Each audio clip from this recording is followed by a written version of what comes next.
다음에 대조 파트 뒤로 넘어. 자, 대조 도연이가 할 겁니다. 자, 도연아. 대조는 얘들아 반대 동그라미 반대죠. 대조는 반대로 매치해서 두 개 다 강조하는 거예요.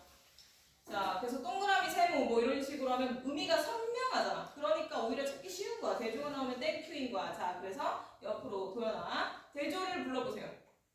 어떤 세상을 인상. 아니야. 그 옆으로 예시. 예시. 인생은 짧고 예술은 길다. 서서 죽고 앉아서 가는 거.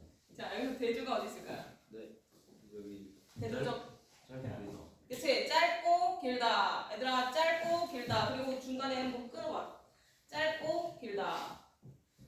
자, 밑에는 친절하게 쉼표도 나왔네요. 서서 앉아서 이것도 대조고 방향으로서의 대조고 위아래. 그 다음에 주고 받는다. 대조죠. 중간에 끊어.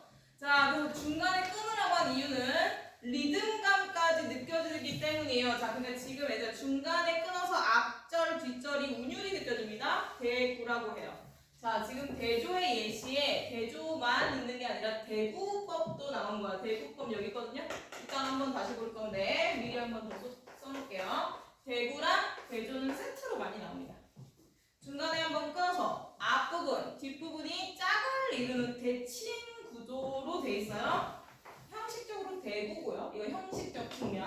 그 다음에 내용은 앞에와 뒤에가 다른 경우 이럴 땐 대조가 쓰인 거죠. 자, 그래서 서서 앉아서 주고 받는다. 이런 식으로 대구, 대조. 기본 공식 같이 이따가 하겠지만 대구는 고전 시가에 엄청 많이 나온다는 거. 자, 그다음에 건우야 연세법입니다. 애들이 이거를 국회 모의고사에서 틀렸어요. 연세법을 은근히 또 몰라. 그래서 읽어주세요. 개념을 읽어주세요. 시작.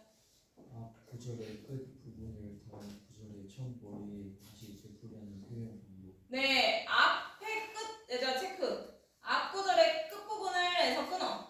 자, 요거 알아야 돼. 앞줄의 끝 부분을 다음 구절이에요. 그러니까 뒷구절이라는 거야. 뒷구절의 첫 부분에 받는다 이런 뜻이거든. 자, 그러니까 여기 일행이 있습니다. 예를 들어 일행에 요 부분에 나고 너 이렇게 끝났다고 칩시다. 근데 이행의 첫 부분에 이어서 너는 이렇게 받는 거야. 이렇게. 자, 그러면은 앞부분의 끝을 뒷줄의 첫 부분에서 이어받는다 해서 연세법이에요. 자, 이런 식으로 나온다. 그래서 뭐 연세면 이어서 이런 포인트를 정확히 알아야 됩니다. 달가죠. 달가. 날이 세고, 날이 세면 얘들아 체크. 날이 세고, 날이 세면 이런 식으로. 날이 세고, 그 다음에 날이 세면 이렇게 받는 게 연세예요. 연세. 자까지. 자, 밑에 이제 변화표. 이게 제일 킬링 파트입니다. 사실은 비유하기, 강조하기 이런 것들을 뻔해. 근데 변화법도 뻔한데 제일 많이 틀려요. 그리고 보일 때 가장 많이 나와요. 여기가. 자, 대구설이 별표치고 고전시가 기본 이렇게 쓰세요. 대구설이 별표, 고전시가 기본. 요 두 개가 고전시가의 옵션. 자, 요거를 안 나오는 시조, 다시 말해, 그러니까 시조나 가사 이런 걸로 대표되죠. 그런 시조, 그런 가사가 나오는 것보다 더 찾기가 어렵습니다. 자, 그러니까 대구 정확히 대칭이라고 생각해도 되고요. 얘들아 짝을 이룬다. 짝 맞추기. 뭐 쉽게 생각해도 돼요. 짝을 맞추는 방법. 이렇게 생각하면 됩니다. 비슷하게 짝을 맞춘다. 그래서 그 중간에 얘들아 옆에 예시에 중간에 한 번씩 끊으세요. 콩 심는데 콩나고 쉼표 끊고 이렇게 쉼표가 있네요. 근데 하늘엔 영광 끊고. 자, 짝을 이루죠. 운율은 당연히 느껴지고 짝을 이루고 여기에 이제 대조적인 의미가 될 때가 많다. 이렇게 대구, 대조가 같이 나올 때가 많다는 거. 자, 다음에 서리법. 요거는 누구 하면 쉬운 겁니다. 자, 서리법이 더 중요해요. 왜냐면 이거는 운율을 나타내는 거지만 얘는 의미를 나타내는 거기 때문에 고전 시가에서 서리법이 어떻게 의미가 해석되느냐로 주제가 제시가 되기 때문에 얘를 잘못 해석했으면 주제를 잘못 해석하는 거야. 자, 중요하겠죠? 정연이로 갈게요. 자, 정연아. 서리법 기억나지? 자, 이거 너무 어렵잖아. 개념이 어렵잖아. 정연이가 알고 있는 서리법을 한번 불러보세요. 서리법의 뜻을 한번 설명해봐. 이게 지금 내용이 애매하잖아. 자, 뭐라고 합니까? 서리법?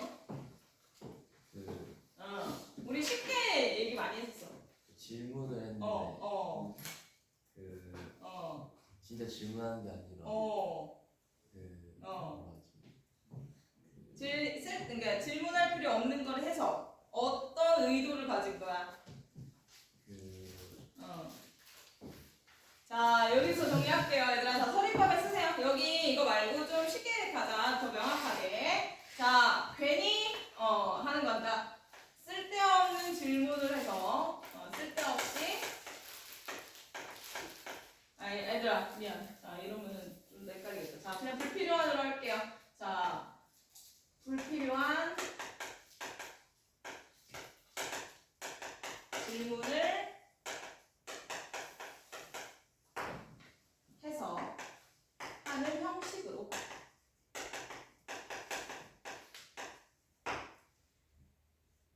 독자 스스로 혹은 뭐 상대 스스로 이런 뜻이야. 독자 스스로 깨닫게 하는 표현입니다. 자, 필요 없는 이란 뜻이죠. 불필요한 질문을 하는 형식으로 독자 스스로 깨닫게 한다. 자, 그러면 아까 정연이었죠? 자, 정연이가 예시를 해석하세요. 자, 이거는 해석 방법까지도 쓸 거야. 자, 해석 방법 있다 그랬어. 정연아, 기쁘지 아니한가는 불필요한 질문이겠죠? 자, 얘 해석하세요. 그럼 어떻게 해석해야 돼? 우리 이거 어떻게 해석하는지도 했죠? 자, 기쁘지 아니한가라고 물었어. 그럼 무슨 뜻이야? 그래. 그러면 얘들아 쓰세요. 자, 기쁘다라고 해석해야 돼. 그러니까 해석 어떻게 한다? 이거는 진짜 물어보는 게 아니라 일부러 물어보는 거잖아. 자, 반대로 해석해야 돼요. 반대, 의미, 평서형으로 해석합니다. 자, 해석 방법이에요. 서리법은 해석을 반대 의미로 의문형 말고 평서형으로 한다. 자, 불필요한 질문을 평서형으로 바꾸고요. 그 의미도 반대 의미로 바꾸면 해석이에요. 그래서 안 기쁘니라고 물은 거야. 그러면 기쁘다 이렇게 얘기하는 거야. 안 기쁘니 괜히 물어봐서 기쁘다를 강조하고 스스로 깨닫게 하는 방식입니다. 자, 얘가 고전 소설에 고전 시가에 나오니까 반대로 해야 그 시간의 주제를 도출하는데 이거를 그대로 의문으로 받아들이면 이제 반대로 이제 거꾸로 이해하는 거잖아. 그러니까 중요하다. 서리법. 자, 그 다음에 이제 문답, 도치 뭐 쭉 넘어가서 자 역설 반어 갈게요. 도치 뭐 이런 것들 다 알겠죠? 뭐. 자, 역설 반어 여기 여기가 이제 핵심이고요. 자, 건우 준비됐죠? 자, 역설 반어. 건우야, 그 기억나나? 두 가지로 역설 반어를 표로 했어. 기억나죠? 자, 그거를 깔끔하게 정리 한번 해주세요. 자, 진실성 기준. 진실이 있느냐, 진실성을 기준으로 1번. 그 다음에 의미가, 그 표현상 모순성이 있는, 자, 모순성을 기준으로 해가지고 우리가 두 가지를 구분했거든. 자, 역설은 1번이 뭐 있다 없다 이런 식으로 합니다. 자, 역설, 진실성? 역설은 역설입니다 지금. 이제 진실이 있는데 네. 서로 모순되고 역설은 진실은 있다. 근데 모순적인 모순적이다. 그러면 진실이 들어가 있고 형식은 틀렸다 이 얘기네요. 자, 형식이 모순인데 그 안에 진실이 있다. 자, 단어는 이제 모순적이진 않은데 네. 진실은 아니. 진심도 없는 거야. 이거는 표현상으로 모순은 없어. 다시 말해 표현은 말이 된다는 뜻이에요. 근데 그 안에 진심이 없다. 이 얘기죠. 자, 일단 쓸게요. 다시. 여기가 역설. 여기가 단어. 이렇게 적어서 정리를 했죠. 이렇게. 그 다음에 왜 이렇게 섞어요? 저희는 내가 사깁니다. 저희 좋아합니다. 여기서 좋아하면 어떡해요? 아, 얘들아, 너네 그거 받았니? 아까 화이트데이 받았지? 또줄 뻔했어. 자, 갑자기 커플 얘기하다가 생각났어. 화이트데이. 자, 이렇게 해서 쉽게 가자고. 우리 한 글자로도 했어, 얘들아. 그러니까 한 글자로도 했어. 이것도 기억하는 사람 없어? 한 글자, 쉽게. 한마디로 얘들아, 자, 쓰세요. 역설은 한마디로 뭐다? 틀린 말이다, 틀린 말. 자, 얘는 틀린 말을 일부러 해서 안에 진실을 나타내. 틀린 말. 그 다음 반어는 거짓말. 이게 쉽게도 했죠. 쉽게 한 단어로 역설은 틀린 표현을 쓴 틀린 말. 그 다음에 단어는 거짓말이다. 이렇게. 여기까지. 이게 사실은 제일 핵심이고 문제 제일 많이 나옵니다. 그 다음에 이제 역설법에 이 옆에 이제 얘들아 이 온갖 예시 보세요. 자, 이거 다 시구절이고 다 유명한 것들, 많이 유명한 것들이에요. 자, 많이 유명한 것들인데 도현이한테 물어봐야죠. 자, 우리 지난 시간에 도현이는 이유를 나중에 알았지만 학원에서 모의고사 봤어요. 도현아 그거 왜 봤다? 클리닉 때 물어봤거든. 왜 봤는지 클리닉 때 물어봐가지고 내가. 다다음 주 만나? 다음 주인가? 하여튼 너네 학교에서 3월 다다음 주네요. 다다음 주 24일에 모의고사 보는 거 대비했잖아. 자, 거기서 모란이 피기 전에 피기까지는 이라는 시가 나왔어요. 기억나? 자, 거기서 역설법이 나왔습니다. 여기서 찾으세요. 모란 시에서 역설법이 하나 나왔습니다. 지금 이 예시 중에 그 모란 시의 주제가 압축된 킬링 파트 역설법 나왔어. 자, 찾아야지. 장우야 가르쳐주면 어떡해. 망신 줘야지 모르면은. 도현아? 네? 가르쳐준 거 모르세요? 어차피 답을 할 게 또 있거든. 불러. 아닌데 잘못 알려줬구나. 자, 시연이로 갈게요. 오케이. 자, 찬란한 스코어에 봅니다. 얘들아 별표. 자, 찬란한 이거 다 역설법의 예시에 그 중에 어떤 모란이라는 시가 있어요. 나머지 아이들까지 하니까. 자, 모란 어떤 시에 주제가 압축돼 있는 역설법이 쓰인 부분이거든. 요것만 해도 주제 나와요. 이 부분만 봐도 이 시를 몰라도. 자, 그러니까 우리 시환이가 그 시 기억하면서 그때 그 의미 좀 불러줄게요. 자, 찬란한 슬픔의 봄을 뭐 이런 구절이고 여기가 이제 주제구였죠?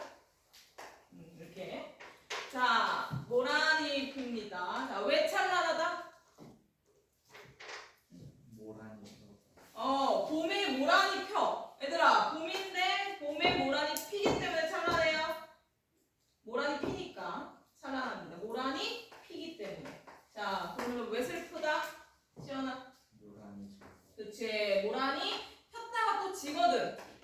자, 이러니까 봄이라는 계절은 모란이 피는 아주 의미 있는 계절이죠. 모란이 또 지는 아주 고통스러운 계절이다 라는 복합적인 감정을 유발하는 의미의 계절인 거야. 자, 그래서 이 어울리지 않는 단어가 어우러졌습니다. 이렇게 역설.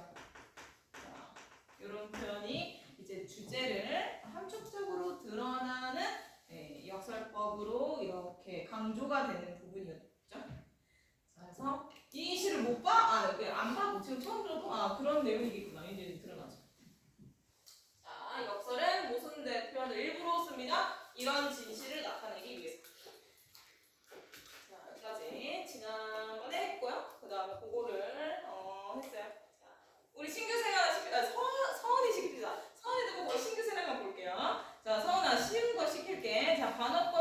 문제가 많습니다. 자, 근데 반어법은 말 그대로 거짓말이라고 했어요. 자, 그러니까 해석을 좀 해주세요. 마지막 그 예시 마지막 거. 오늘도 어제도 아니 있고 뭐는 날 그때 이전으로. 자, 해석. 오케이, 써놔. 얘들아, 못 잊었다. 자, 요거는 반어적 표현. 다시 말해 반대로 말해서 반대 의미를 강조하는 거야. 그러니까 이걸 해석하면 주제예요. 이 시는 잊지 못했다는 그리움을 나타내는 그런 시겠구나 라는 거 알 수 있죠. 자, 반어법, 역설법 여기까지. 이 표현기법을 이렇게 정리를 합니다. 자, 우리가 시를 본격적으로 하기 전에 표현기법 한번 싹 했고요. 복습 겸 그다음에 신입생들한테 이런 했어. 이렇게 얘기를 해줄 겸. 그 다음에 이제 산수 농가를 본격적으로 들어갈 거예요. 자, 책. 그리고 초록색 표지. 빨간색 표지는 의문이고 있다가 쉬는 시간 이후로 2부에 할 겁니다.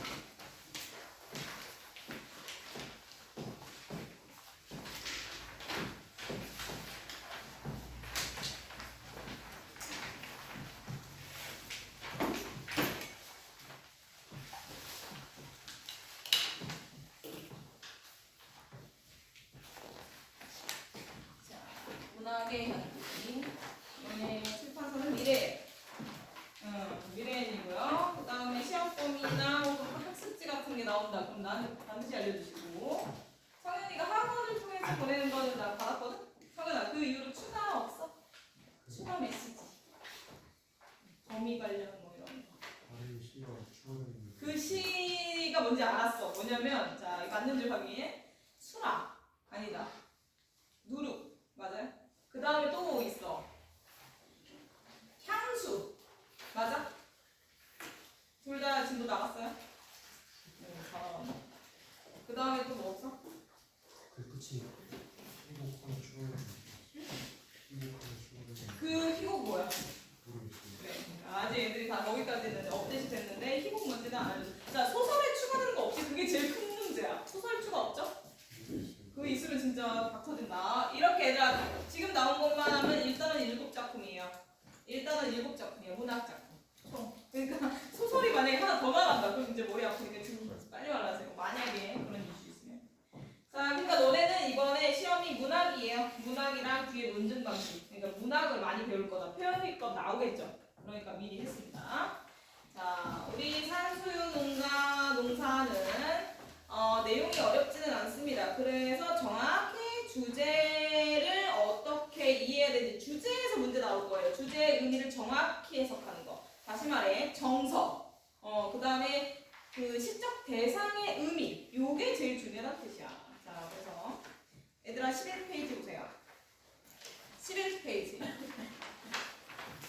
여자애가 있고요. 서정갈래라고 돼 있고. 자, 이거 읽을 겁니다. 은희부터 시작합니다. 자, 은희야, 개념 옆에 읽어줄게요. 개념.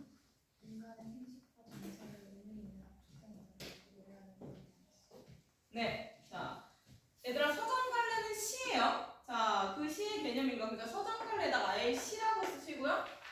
자, 시에는 현대시가 있고 고전시가가 있습니다. 그래서 시라고 하면 현대시, 그 다음에 고전시라고 그러면 고전시가라고 해요. 이걸 가지고 서정갈래라고 합니다. 현대시라고 우리가 흔히 알고 있는 일반적인 시, 그 다음에 옛날 시라고 생각하면 되죠? 시가. 이렇게 서정갈래 정서를 다룬다. 자, 그래서 이제 개념으로 운율이는 압축된 언어래. 운율 동그라미, 압축 동그라미. 이런 정서를 운율이 있는 압축형 언어로 나타내길 때, 자, 그래서 두 가지 특징을 애들 다르게 말하면, 자, 운율은 자, 리듬감이라는 거잖아, 그렇지? 자, 그래서 형식적인 부분이에요. 형식적 리듬감. 다시 말해. 그래서 음악적 요소입니다. 운율, 음악적인. 시는 글인데 그 글씨를 가지고 문학 작품으로 나타낸 건데 그 시에, 아니 그런 갈래의 음악적인 그런 요소를 부여하는 게 운율이에요. 그러니까 시는 노래랑도 비슷하다. 거의 옛날에는 노래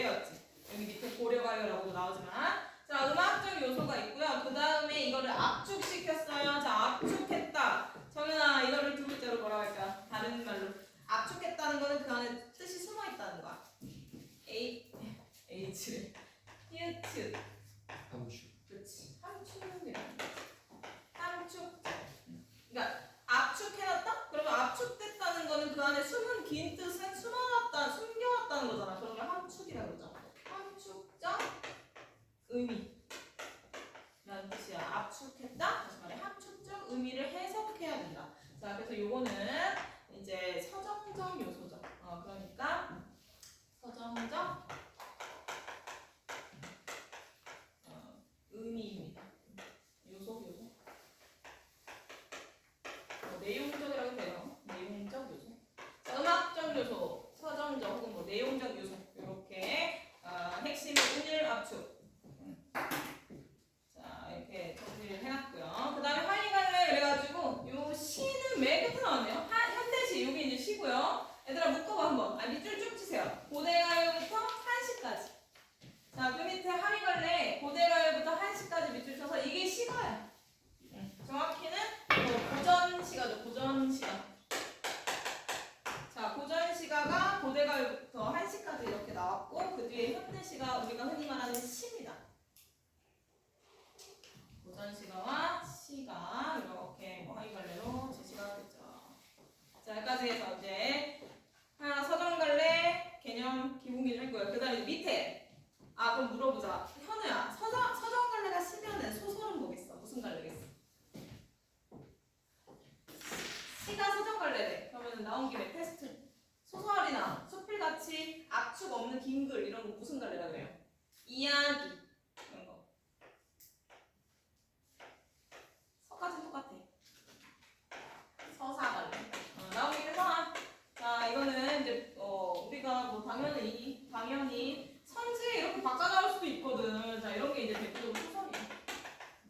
시가 서정갈래? 소설 같은 게 서사갈래다. 이런 나올 수 있거든. 선지에.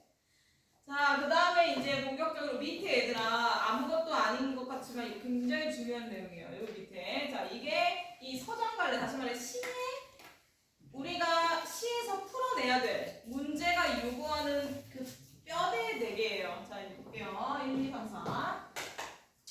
자, 우리가 문제에서 요구받는 우리가 풀어야 될 온갖 것들이 이제 지금 그 하나씩 나온 겁니다. 자, 이거를 서은이 했죠. 자, 이름은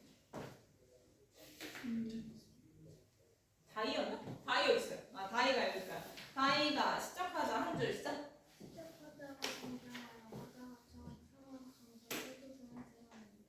자, 시적 화자 찾으라는 얘기. 우리 맨날 화자부터 찾잖아. 자, 근데 그것만 의미하는 게 아니라 일단은 이걸로 압축해 놓은 거야. 자, 시적 화자. 자, 화자만 있는 거 아닙니다. 이제 쓸 거예요. 자, 그다음에 밑에 지윤아 두 번째죠. 일정한 글자수 이상한 단어, 인상적인 뜻을 반복하여 운율을 형성한다. 오늘. 자, 오늘 부분. 자, 그러니까 키워드 하나씩 제시하고 있다 생각하면 돼요. 그 다음에 침상은 사실 학원에서 그렇게 아직은 뭐 대놓고 한 주차를 가지고 배우진 않았으나 당연히 알 거라고 생각해요. 자, 원우 세 번째죠. 감각적으로 형성한 신상을 활용하여 정수와 다니기를 하죠. 네, 신상.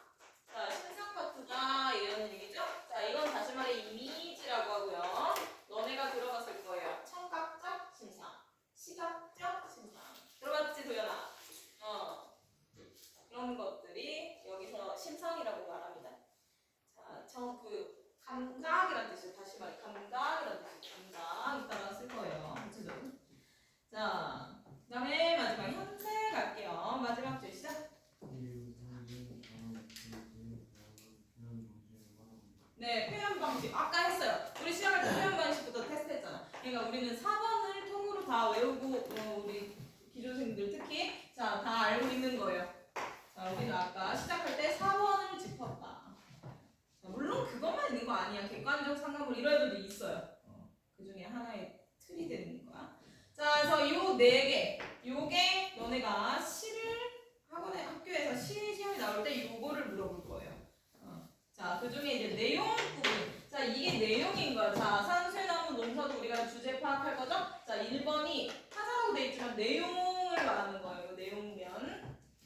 다음에 이 나머지 여기가 형식적인 부분입니다. 형식. 자, 시의 주제 이런 것까지 주제 그러니까 최종 미션은 주제를 도출하는 거예요. 주제. 그러니까 시의 내용을 파악해라라는 파트고 내용에 대한 얘기고요. 1번이죠. 그 다음에 밑으로는 형식적 표현입니다. 그러니까 요거 이게 1번인 거고요. 2, 3, 4가 요건 거예요. 오케이? 자, 이렇게 이제 시를 나눴습니다. 자, 하나씩 보자고. 자, 실격하자. 우리 맨날 실격하자부터 찾았어. 동그라미 치고 갔잖아. 자, 그러면은 거미야, 화자를 찾으라는 거는 그냥 나왔는지 안 나왔는지가 아니라 화자의 뭐를 찾으라? 화자의 자, 이렇게 할게요. 화자가 누구를 바라봐요. 걔 누구야? 걔가 더 중요하잖아. 시적 대상. 그치, 너무 중요하니까 던져버렸잖아. 시적 대상입니다. 자, 우리 시적 대상 찾아야죠. 자, 여기도 이 제목에 산수유 나무가 시적 대상이야. 얘가 제일 중요하다는 얘기예요. 자, 화자가 누구에 대해서 말하고 싶은지 이 주인공, 그러니까 화자가 주인공이지만 이 시에서 핵심, 제재라고 하나? 중심어가 요거예요. 자, 그래서 화자를 찾으라는 건 사실 말해 시적 대상을 바라보는 얘들아 정서, 화자의 감정, 그게 겉으로 표현됐을 때 태도라고 해요. 태도. 태도. 어떤 태도를 갖고 있느냐? 요거를 파악하라는 겁니다. 화자가 시적 대상을 어떻게 생각하는지 정서, 태도를 파악해라. 자, 그럼 당연히 뭐 시적 상황 당연히 따라오는 거예요. 상황, 시적 상황 당연히 나올 거고. 그래서 여기 뭐 처한 상황, 정서, 태도 한 묶음이야. 자, 그러면은 요것들이 어디서 나오느냐 배웠어요. 교연아, 자, 우리 열심히 배웠죠? 자, 우리가 3개월 이상 배웠죠? 화자의 정서 어디 드러난다 주로? 시에서? 그래서 맨날 여기부터 싹 보고 지나갔잖아. 자, 뭐라고 하는지 잘 안 들으면 틀렸어요. 자, 종결음이 아까 우리가 종결음이 물었죠. 종결음이 드러난다. 종결음이 하댕이 제일 마지막 부분. 그래서 아까 정서 막 영탄적 종결 이런 것도 슬픔 이런 감정 말하는 거잖아. 자, 종결음이 주로 정서가 드러나더라. 그래서 그런 걸 화자의 목소리 어조라고 해요. 종결어미에서 어조를 파악해야 정서를 알 수 있다. 자, 화자의 정서를 파악하는 거. 자, 그러면은 전체적인 시의 주제가 드러날 겁니다. 그러니까 이렇게 시작해서 뭐를 파악해라? 이 시의 그러니까 온갖 시들의 주제를 파악해라. 이게 미션인 거야. 물론 이것만 있는 게 아니라 시어의 의미 여러 가지 있죠. 자, 이렇게 내용을 파악하라라는 부분. 그 다음에 이렇게 있는데, 자, 이제 운율은 여기다 쓸 게 아니라, 자, 여기다 쓸게요. 자, 일정한 글자 수. 얘들아, 번호 매겨. 글자 수 1번. 자, 운율은요, 그냥 운율이 느껴진다. 이러면 중학생 거죠. 자, 뭐가 어떤 방법으로 운율이 드러나는지를 꼼꼼히 따져보는 게 고등국어예요. 자, 글자 수 1번. 단어 2번. 단어가 반복되는 거 2번. 그 다음에 문장 구조가 통으로 반복되는 거 3번. 자, 그 다음에 하나 빠졌는데 빠진 걸 쓸게요. 자, 운율은 이게 드러날 때 찾기가 더 어렵습니다. 자, 같은 위치에 어미 이런 게 반복될 때 있어요. 어미 반복. 그러니까 동일한 위치에 어미가 반복된다? 그럼 운율이 느껴지는 거야. 근데 얘가 찾기가 더 어렵겠죠. 단어, 문장 이런 것보다. 어미 반복까지 써놔. 자, 그래서 예를 들어 이런 거예요. 연결어미 같은 거는 뭐뭐며 이게 싱크 나올 거고 뭐뭐고 뭐 이런 거 나올 거야. 예를 들면 자, 연결어미면 이런 거 나올 거고요. 그다음 종결어미면 당연히 뭐뭐다 이런 거 나올 거고. 자, 서리법이면 뭐뭐 있으랴 이런 애들 나올 거고. 뭐 기타 등등. 그러니까 이런 식으로 연결어미 여기 종결어미 이런 데가 반복된다. 그러면은 운율이 느껴진다. 자, 근데 종결어미는 정서가 나오는 부분이니까 아주 중요하겠죠. 여러모로 중요하겠죠. 자, 그래서 운율 파트. 그다음에 이제 심상. 심상. 요거는 물어보자. 현우야. 자, 눈에 보이는 거 무슨 단어인가? 시각. 자, 시각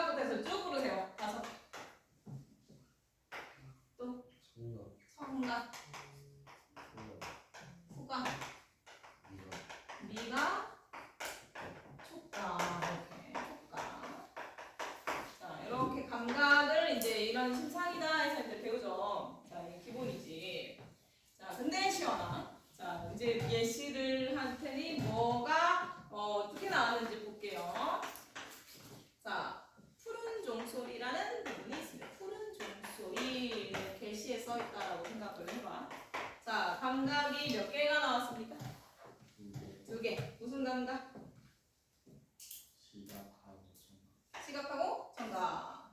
자, 근데 봐봐 얘들아, 이게 그냥 두 개가 나왔으면 복합적 심상인데요. 두 개가 나왔는데 뭐 하나가 뭐로 바뀌었어. 그럼 뭐라 그래? 바로 어렵죠? 공감각적 심상. 요거지. 자, 요거 이제 또 배웠을 겁니다. 들어봤을 겁니다. 요놈은 이제 공감각적 심상이라고 해요. 자, 그러면 이제 이 태환이의 마지막 미션이네요. 마지막 이 대답 미션. 자, 뭐가 뭐로 바뀌었다. 뭐에 뭐화 해야 될 거 아니야? 자, 이 경우는 뭐가 뭐로 바뀌었습니까? 뭐에 뭐화예요? 그게 이슈야. 이건 쉬운 버전인데 이게 어려우면 헷갈릴 때 있어요. 자, 뭐야?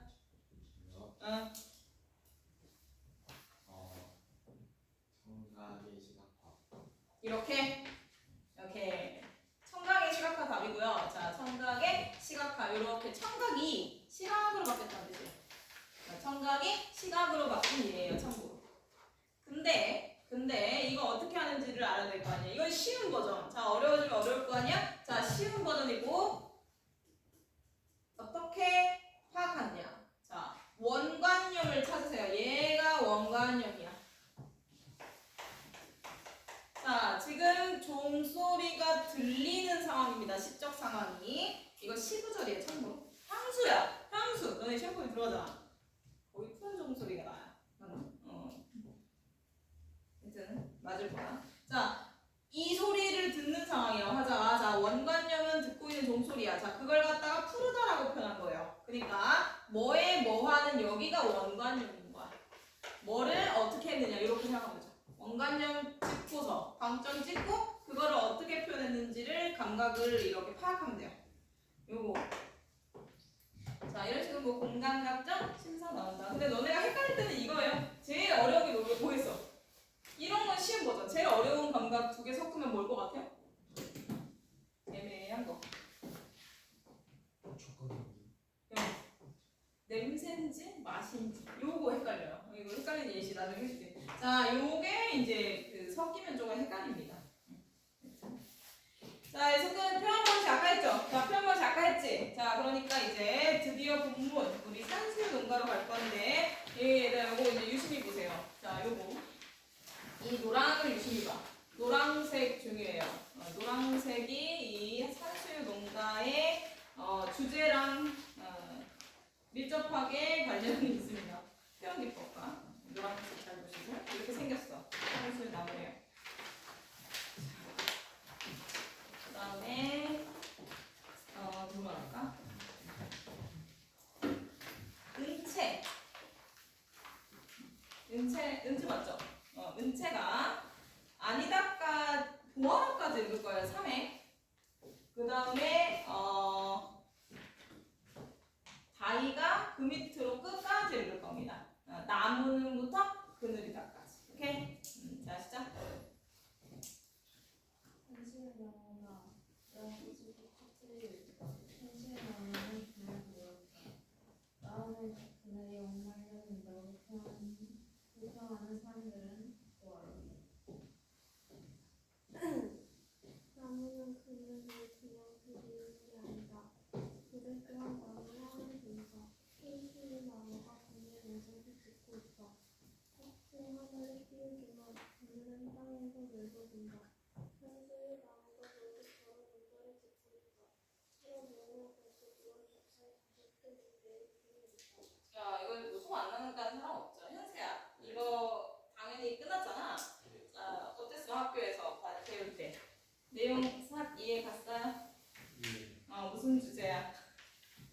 주제가 뭡니까?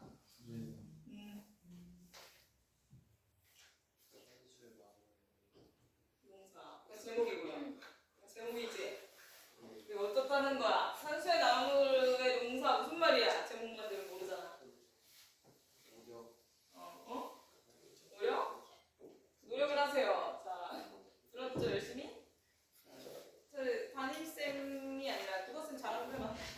네? 학교 국어쌤. 잘하는 거.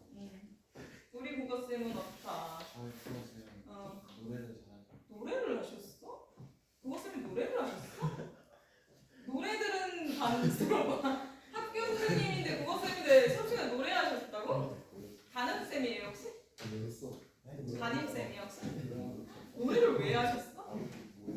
짠. 같은 반손. 성현아 노래 들었네요. 자, 무슨 노래 하셨어요? 그 진짜 노래인데 있어요 그런 노래. 여자분이셔? 그래도 그거 왜 했지? 왜 하셨지? 진발 내고 나가는데. 자, 그다음에 성윤아, 이거 무슨 주제예요? 자, 같은 반이니까 둘 다 똑같이 배웠을 거 아니야. 자, 여기서 커버해줘.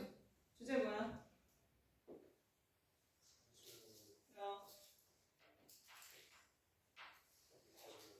욕하지 마라. 누가 욕을 해? 욕은 오늘 안 했어요.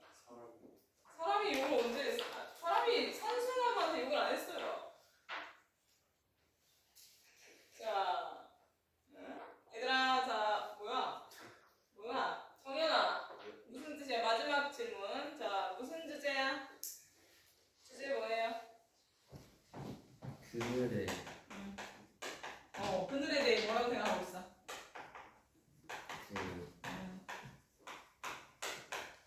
그늘은 더 안 좋은 의미잖아요. 안 좋은 의미라고 그늘이? 네, 여기서 좋다고 합니다. 그래서 그늘을 강조하면 그게 주제다? 네. 자, 그러니까 얘들아 봐봐. 지금 주제가 뭔지 정확히 몰라. 했는데도 몰라. 그러니까 주제가 지금 뭔지는 아는데 그걸 뜻을 정확히 기억을 못하고 있다는 거죠. 그게 미션인 거야. 자, 주제는 그늘의 의미예요. 우리는 여기까지 알아보고요. 그늘의 의미입니다. 그늘. 지금 정연이가 그래도 셋 중에 가장 근접한 답의 키워드를 얘기했어요. 자, 산수유나무에 그늘이 있어요. 이 그늘의 의미, 그러니까 다시 말해 화자가 부여한 의미, 그러니까 화자의 정서 당연히 시작부터 알아야 되겠죠?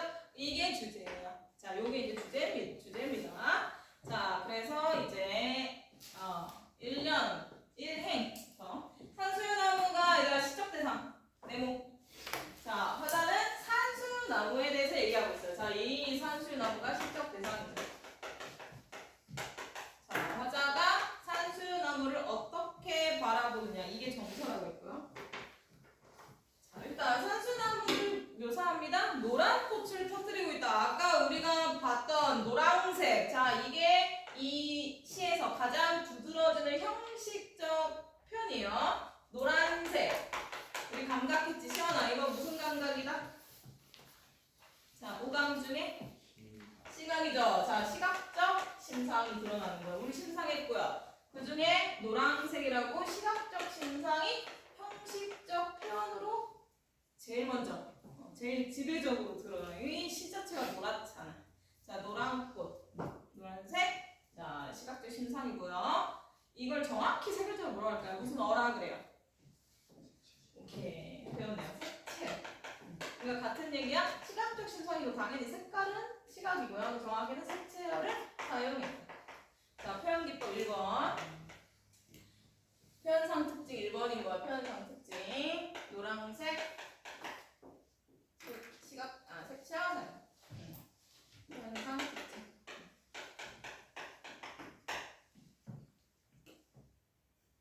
네, 그 일부러 노란색을 쓴 건 아니에요. 네, 그렇게까지 강박적이진 않아요.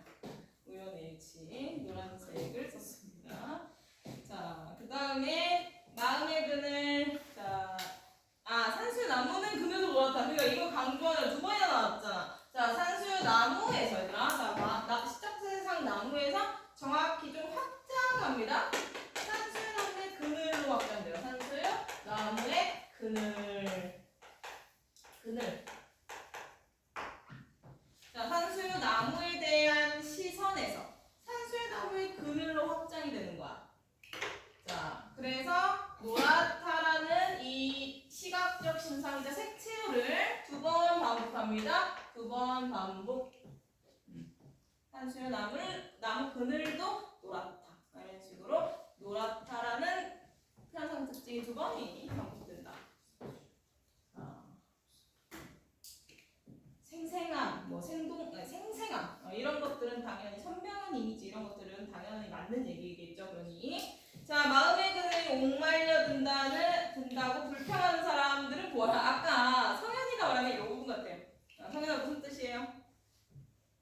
이걸 말하는 것 같았어 아까. 무슨 뜻? 산수는 산수는 그 그늘이랑 그늘 진다고 불평하는 사람들. 그러니까 산수유나무가 이렇게 화려하게 이렇게 막 이렇게 환하게 이렇게 노란색 붙여게 했는데 그늘은 이제 상대적으로 암담함 혹은 뭐 어두움 이런 걸 나타내는 의미잖아 일반적으로. 그러니까 그늘 진다고 불평한 사람들한테 비판적 어조를 제시하는 거죠. 자, 그러니까 사람들 세모. 자, 사람들 어떤 사람들? 그늘에 대한 부정적 시각을 가진 사람들. 자, 요거에 대해서 부정적인 시각을 가진 사람들. 불평, 부정적 시각을 가진 사람들을 화자는 부정적으로 바라본다 이 뜻이야. 자, 근데 이제 이 사람들을 불편하다라고 생각하는 사람들이 어떻게 보면은 일반적인 시각이에요. 일반적 시각.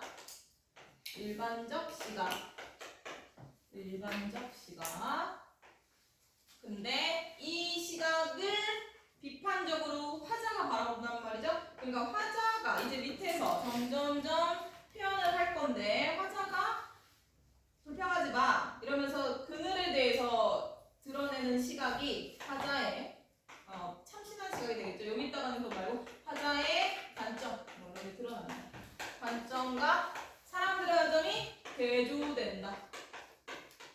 관점이 대조된다. 그거를 알 수가 있는 대목인 거야. 그러니까 어떻게 보면 일반적인 부정적 시각이 사람들의 시각이고 그와 달리 긍정이겠고 다른 관점이 이제 대조적인 화자의 관점이다. 자, 그 밑으로 그래서 이제 산수유 나무를 어떻게 보면 이제 화자의 관점이 나올 겁니다. 이제 참신한 편 나올 거예요. 자, 나무는 여기서부터 화자의 관점이에요. 자, 까먹었을 것 같으니 지윤이가 한번 더 읽을게요. 자, 지윤아, 나무는 시작. 나무는 그늘을 그냥 들이는 게 아니다. 그 세 줄 이어서 읽으세요. 그늘 또한 나무의 하는 농사. 산수유나무가 그늘 농사를 짓고 있다. 네, 여기까지. 자, 나무에 대한 이제 화자의 발상이 드러날 겁니다. 자, 발상이에요. 자, 나무는 그늘을 그냥 들이는 게 아니라 그늘이 나무의 한 해 농사래요. 자, 그러니까 자, 산수유나무의 그늘은 산수유나무의 그늘은 뭐다? 한 해 농사다. 농사래요.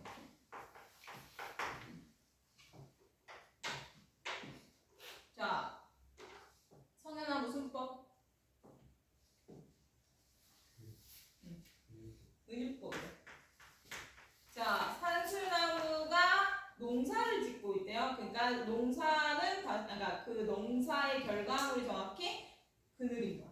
자, 한 해의 농사 다시 말해 농사라는 거는 그 농사의 결과물이라는 의미입니다. 그래서 그늘을 만들어냈다. 농사를 한 해 동안 지어서 만든 결과물이 그늘이다 이런 뜻이에요.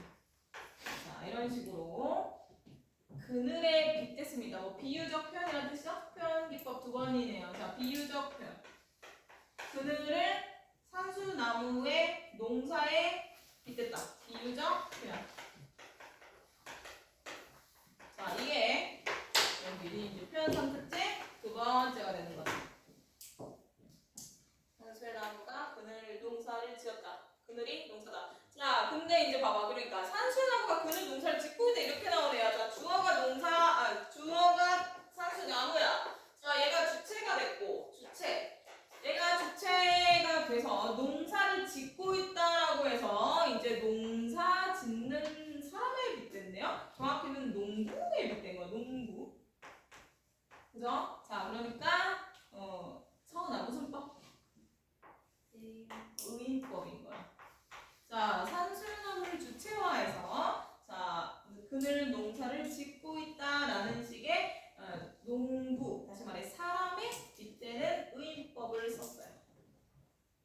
자,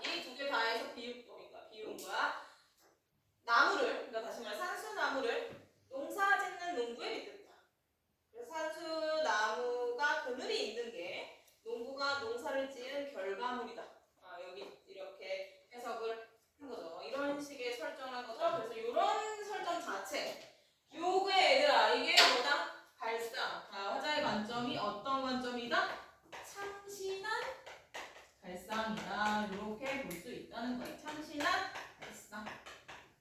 산수의 다음에 그들을 농부가 농사를 지었고 그 결과물인 것에 빗댄 이런 게 참신한 발상으로 표현된 거예요.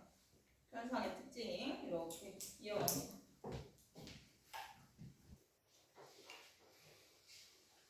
참신한 발상을 썼다. 표현상의 특징인 거죠. 참신한 표현. 그리고 그게 당연히 일반적인 관점이 아닌 화자의 대조적인 참신한 이런 관점이 드러나는 겁니다. 자, 긍정적 관점 당연히. 자, 그 다음에 이제 밑에는 그걸 또 한번 지규법이 나오네요. 이번에 지규법이네요, 얘들아. 자, 근데 얘들아, 자, 꽃은 안 했구나. 자, 꽃은? 지금 하늘에 피우지만 그들은 땅에서 돌보지 못하지. 산수의 나무가 농부처럼 농사를 짓고 있다. 그러고 벌써 노란 족살 다섯 개의 무기에 금이. 자, 꽃은 하늘에 피운대요. 자, 꽃은 하늘에. 그 다음에 그늘은 땅에. 자, 그러니까 우리가 이 산수유 나무를 보면은 아까 교수님 내가 인상 깊게 뭐라고 했죠? 자, 기억합니다. 위로 막 만개를 해, 만개. 이렇게 하늘을 향해. 여기 하늘 위로 막 핍니다. 자, 그 다음에 그늘은 어떻게 떨어진다? 여기 이제 그늘은 이제 밑으로 이제 지죠. 여기가 이제 그늘인 거죠. 여기가 이제 하늘로 향하는 모습이고요. 자, 그러면 두 개 뭐야? 대조. 그 방향으로. 대조 맞아요. 방향이 위로 가니까 땡땡적이라고 하죠. 하늘로 산소. 그치, 상승적인 거고요. 구도가 상승적인 거고요. 그늘은 아래로 진다. 땅에서 넓어진다. 하강적인 거. 그래서 뭐 대립구도 이런 게 드러나는 거죠. 꽃은 하늘로, 그늘은 땅에서 넓어진다. 상승과 하강의 이미지가 드러난다. 이렇게 이제 생각할 수 있죠. 상승, 하강의 구도고요. 자, 그러니까 산수유나무가 만개할수록 어떠다? 그늘이 넓어진다. 자, 넓어진다가 중요한 거겠죠. 화자가 중시하는 거는 뭐다? 사람들은 꽃만 봐. 화자는 그늘의 의미를 강조하고 싶은 거잖아. 그러니까 땅에서 넓어진다 밑줄. 땅에서 넓어진다의 의미. 자, 땅에서 넓어진다를 강조하는 거. 이건 이미지고요. 자, 이런 걸 통해서 하고 싶은 말. 땅에서 그늘이 넓어진다.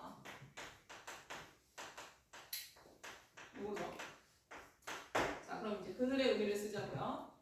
자, 그늘은 얘들아 여기서 이제 여기가 정확히 화자가 그늘을 바라보는 그늘의 의미를 해석하는 대목입니다. 뭐 하나씩 쌓여오면서 그늘 무슨 뜻이겠어? 그늘 이 넓어지는 그늘. 하나. 그러니까 뭐야? 그 좋은 뜻을 정확히 이해해야지 문제 풉니다. 자, 그늘에 가서 누가 쉬어? 자, 다른 사람들을 쉬게 만드네요. 자, 이거를 사람으로 따지면 뭐야? 다른 사람을 생각하는 마음 뭐라 그래요? 배려라고 하죠. 자, 배려. 그러면서 위로하는 기능 하겠지. 자, 사람들이 와서 쉬게끔 휴식을 주는 거야. 위로. 뭐 희망해도 되고요. 희망해도 되고요. 그 다음에 이런 걸 갖다가 남을 위하는 마음에서 이땡심이라고 해요. 정연아. 이땡심. 이타심. 이렇게 이제 우리가 그늘을 이제 해석하는 거야. 이게 함축적 의미를 나타내요. 이게 함축적 의미예요. 아까 압축적 문학이고 그늘이라는 압축된 시어의 의미입니다. 여기 주제가 되겠죠. 자, 그러니까 요거를 얘들아 이게 넓어진다라고 표현했단 말이죠. 그러니까 뭐다? 요거 강조해요. 그늘의 가치, 그늘의 의미를 넓어진다라는 식으로 강조합니다. 자, 이제 그 주제에 다 와서 이게 그 주제야 주제. 근데 이제 표현기법 하나 더 남았어요. 확실하게 주제를 마무리하겠다는 뜻이죠. 직유법 한 번 더 나오네요. 농구처럼 얘들아 이제 직유법. 자, 이걸 위해 산수유 나무가 농사를 짓고 있다 한 번 더 나오는데 표현기법이 추가된 거야. 자, 은유, 의인에다가 뭐까지? 직유, 농부처럼 이렇게 해서 이거 다 자, 이제 비교적 표현을 일단 쓸게요. 비교적 표현에 이제 직유법. 농구처럼까지 나온다. 그러니까 아까 말한 우리가 시작할 때 테스트 봤던 표현 기법. 문제 얼마든지 나올 수 있다는 뜻이에요.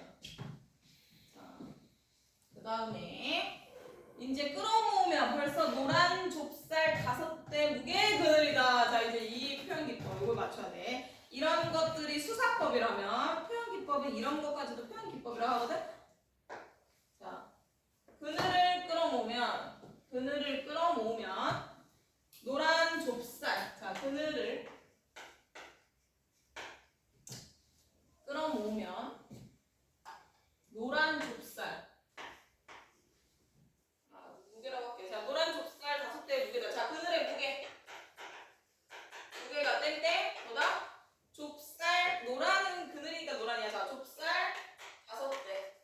이거는 쌀이죠. 쌀의 수확량인가 말대로 5대 정도 되겠다. 요렇게 무게를 설정한 거네요. 구체적 수치로 실제로 수확물, 농작물로 빗댄 거야. 자, 이런 표현이 뭔지 맞춰요. 이게 이제 마무리입니다. 이거 맞춰야죠. 우리가 수업을 끝나고 쉬는 시간을 이제 가질 수 있습니다. 얘 맞춰야죠. 자, 이거 맞춰. 그치, 나와야죠. 얘들아, 표현 기법은 수사법만 있는 게 아니에요. 자, 이런 것도 표현 기법인 거야. 추상적 대상의 구체화 이렇게 됩니다. 추상적 대상의 구체화. 자, 그러나 학교에서도 들어봤죠? 자, 추상적 대상이 뭐야? 여기 설명해야지. 추상적 대상을 구체화했어. 추상적 대상은 뭐다? 저요? 실제로 보잖아요. 그러니까 여기서 맞아. 여기서 뭐야 그러니까 이걸 구체화한 표현이에요 이게. 노란 좁쌀. 그거는 보이잖아. 구체화한 거야. 그거는 구체화한 거고. 무엇을? 추상적 대상이 뭔데 그거를 이렇게 구체화했어요? 무게. 그늘의 무게. 자, 이게 추상적 대상이지. 얘가 추상적 대상이야. 그늘이.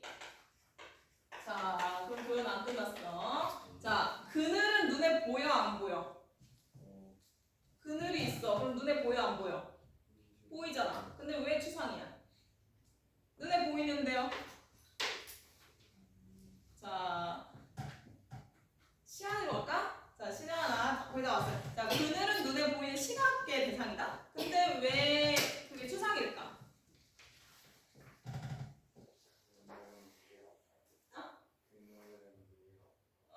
이거는 맞아. 뒤에는 맞는데 그늘은 추상 아니거든.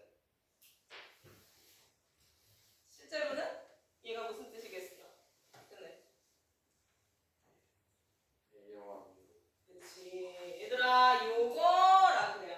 자, 그늘은 실제로 상징적 의미가 대령, 위로, 이타심이었죠. 이게 이제 이 의미였잖아. 그러니까 이것들의 무게가 좁쌀 5대겠다라는 거야. 그러니까 추상적 대상은 정확히 요거를 가자. 성현아 됐죠? 요게 구체화, 정확히 수치화됐다고 수치죠. 이렇게 해석하면 돼요. 오케이? 자, 그늘의 의미를 정확히는 수치화했다 이 뜻입니다. 자, 여기까지 주제는